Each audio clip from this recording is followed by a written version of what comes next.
in our life. We wouldn't be consuming certain harmful things that we consume. We would be taking care of our bodies even more. Right? So do we really love ourselves? Next one being, we don't accept others as they are. We keep finding fault with others and then we want oneness. So if me and my brother, me and my sister, me and every one of you is one, how come I have complaints with you? So how do I bring more acceptance? Yes. And so we live from day to day trying to fix our lives, trying to somehow make it work. As though to go from day to day were the more important thing, rather than to evolve and reach our highest potential as human beings.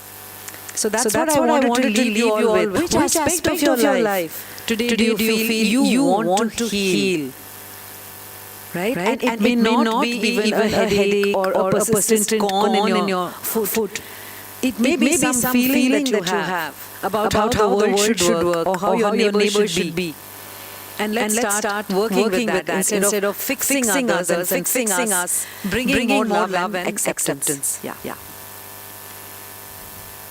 I guess that's it. Yeah. Yes. Thank you so much, ma'am. Your valuable insights. One slide which says, thank you for my body. Thank you. Your valuable insights and thought-provoking ideas have left a lasting impact on all of us. Thank you so much, ma'am.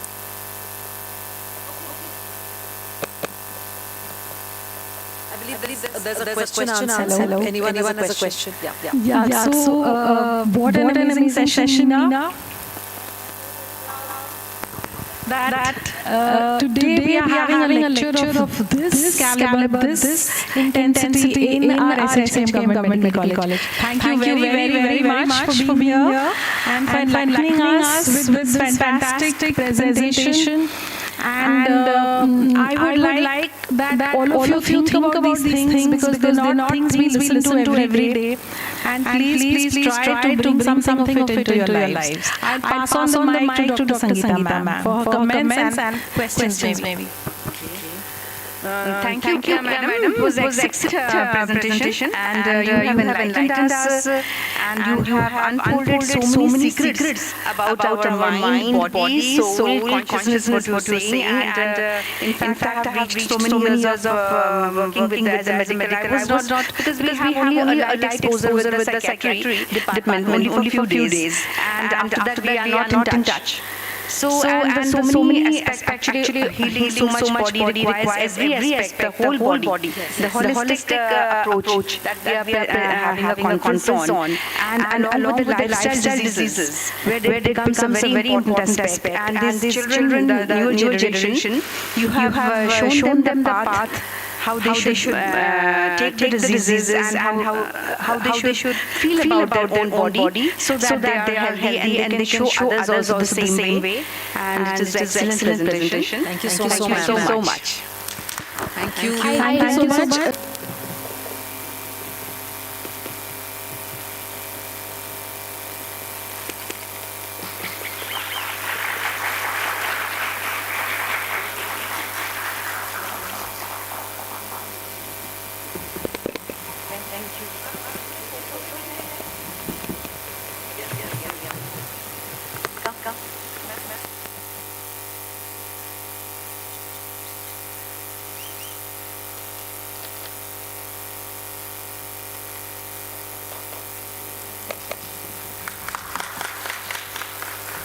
Thank you so much, ma'am. Thank you. Welcome. Yes, and the presentation is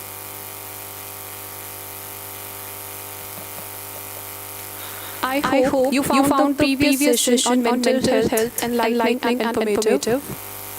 Our mental health and sleep are deeply intertwined, with sleep playing a critical role in regulating emotions, cognitive functions, and overall well-being. Adequate sleep helps to lower cortisol levels and restore physiological balance after periods of stress. Now it's time to delve into the fascinating world of sleep. From the neural circuits that regulate sleep cycles to the molecular mechanism that governs sleep pattern, this session will offer a valuable perspective of this field. Now, please join me in giving a warm round of applause to welcome our next speaker, Dr. H.N. Malik sir, to the stage.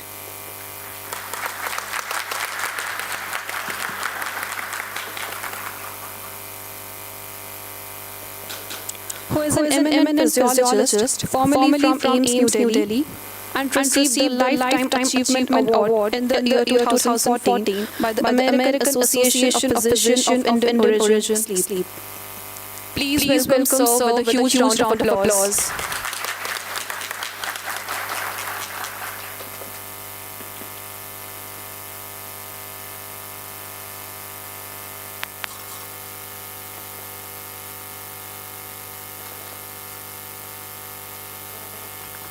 So let's start.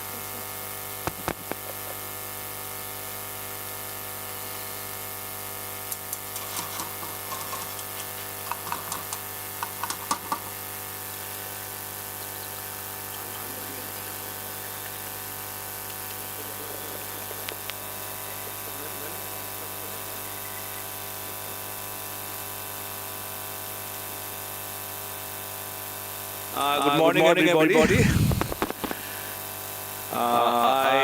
At the outset, I thank Professor Radha for the kind invitations.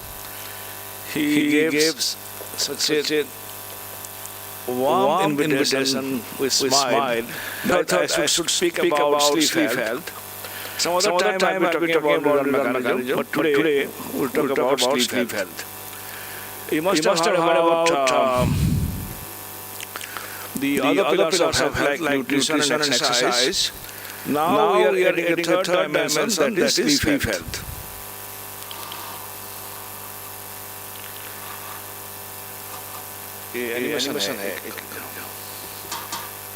We sleep every night, and we sleep one third of our life.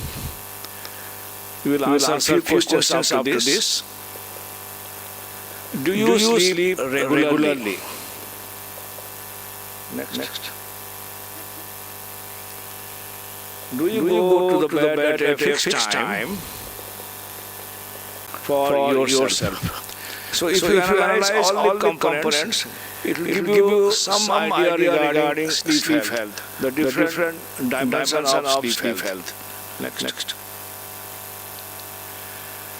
Sir William Dement was a physiologist, and he is known as father of sleep medicines. Let's hear about his view in 1990. What I have told earlier, we as individual or public, we understand about what sleep. A program started by physiologists, not the clinicians. The clinicians are talking about sleep disorder. So in the today's presentation, I will give a balance between the two views. Next.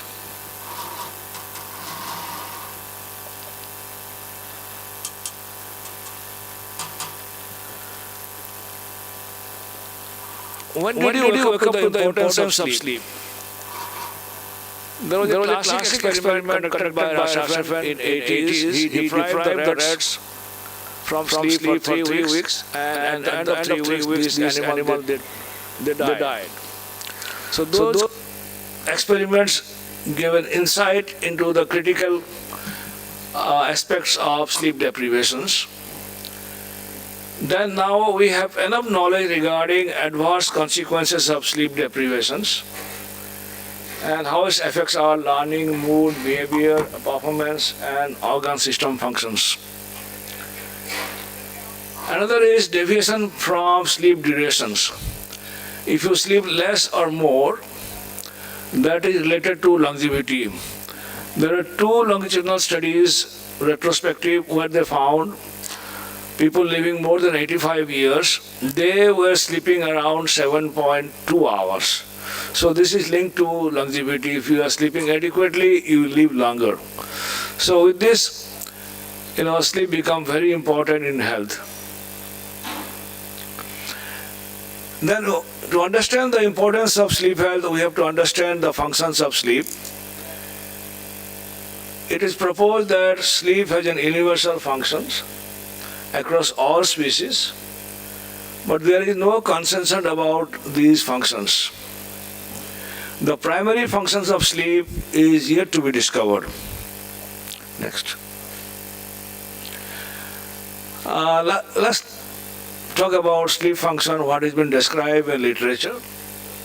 If you have read Macbeth, Shakespeare's Macbeth, what he described, Macbeth emotes with anguish, longing, and characterizes sleep as soul labor's bath. At the end of the day, when the laborer is tired or fatigued, a good night's sleep is just like a bath for them. Then balm our hot minds, it removes our emotions. You have a sad day, you have your problems, what we are talking in mind-body relationship. If you are having a good night's sleep, next day morning you forget what has happened. And also chief nourishes in our life feast. Next day you are refreshed after a good night's sleep. So this was described by Shakespeare. So how far we are from this description? Next. We now know that sleep is certainly a physiological necessity, but neuroscience can hardly improve on Shakespeare's observation after the guilty Macbeth cannot fall asleep. Even in our scientific age, sleep rules its own domain, remaining essentially telling us why do we sleep. Next. You'll be surprised to know we have learned about functions of sleep from sleep deprivation studies. Most of the sleep deprivation studies, you have to deprive the animal from sleep or human being and study the adverse consequences. So these kind of studies, I have described about the rat experiment. Prolonged sleep deprivation in rats leads to death. Human with fatal familial insomnia, they die ultimately. Next. It is unclear whether the death is because of stress or forced arousal. We do not know. Next.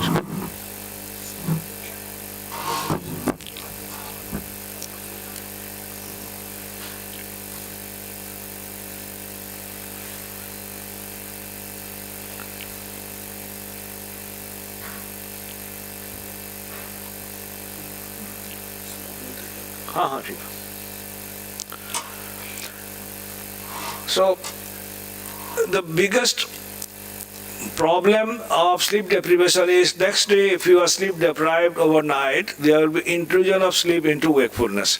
That everybody experience. Next. There is cognitive impairment. These two impairments are obvious after one night sleep deprivations. Then prolonged wakefulness, increased sleep pressure. If you do not sleep, there will be increase in the homeostatic pressure of sleep. And even at the advent of death, you cannot avoid sleep. Those micro sleeps, early morning accidents are because of intrusion of sleep into wakeful state.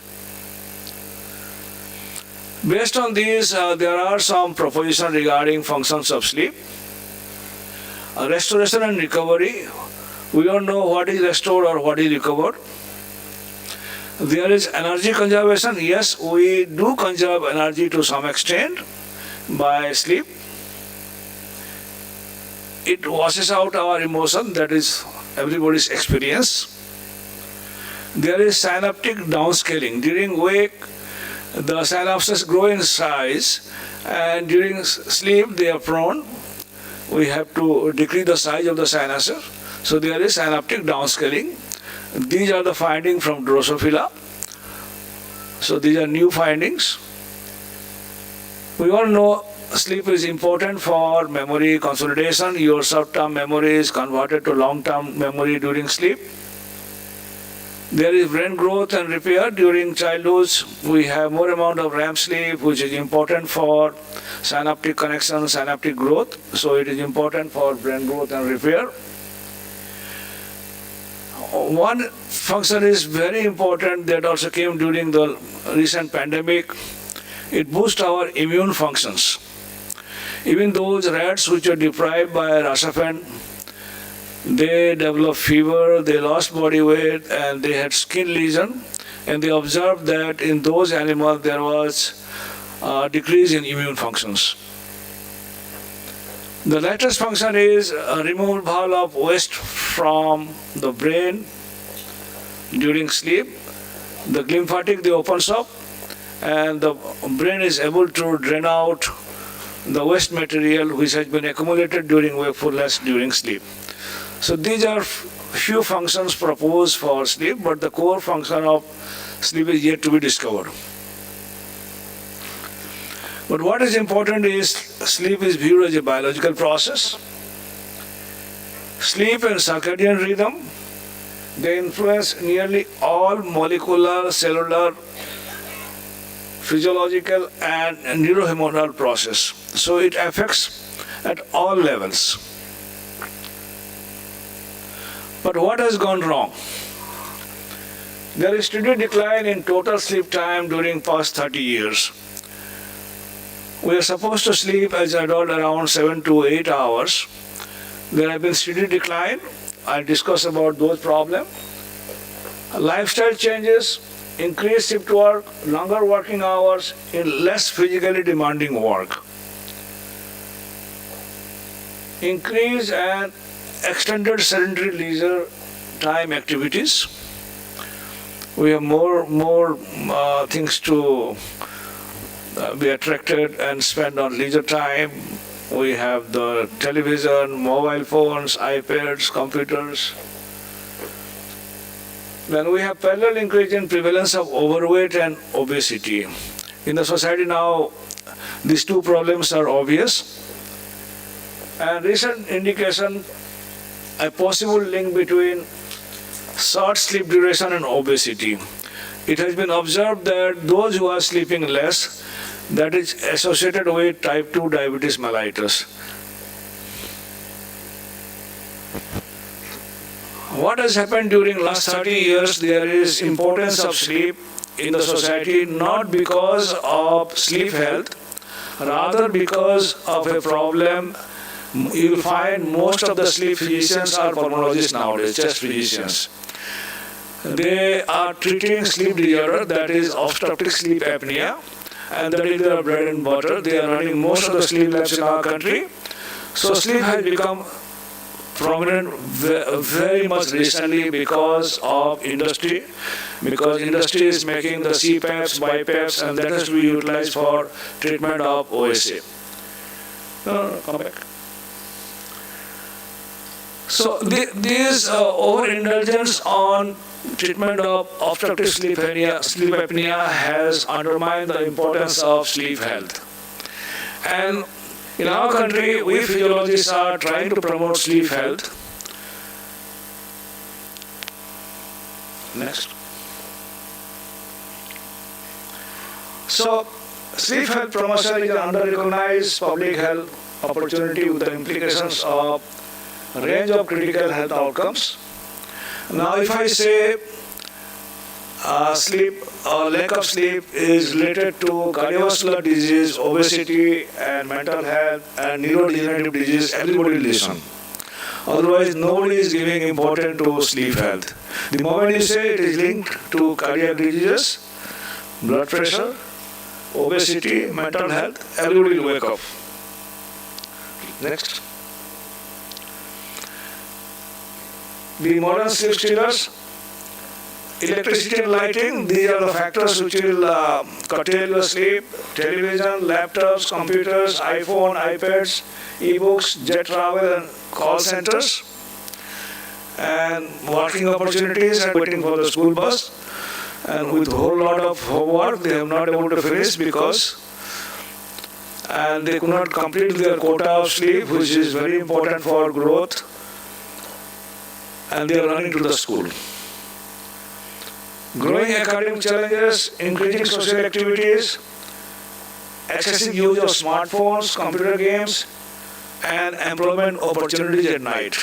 Gurgaon is famous for that, employment opportunities at night. Many call centers are there. Next. So sleep deprivation and sleep disorders are highly prevalent in our society. Please run. Consequences of sleep deprivation can be disastrous. It can cause accidents. Accidents could be small vehicle accident to nuclear disasters. The Chernobyl disaster was because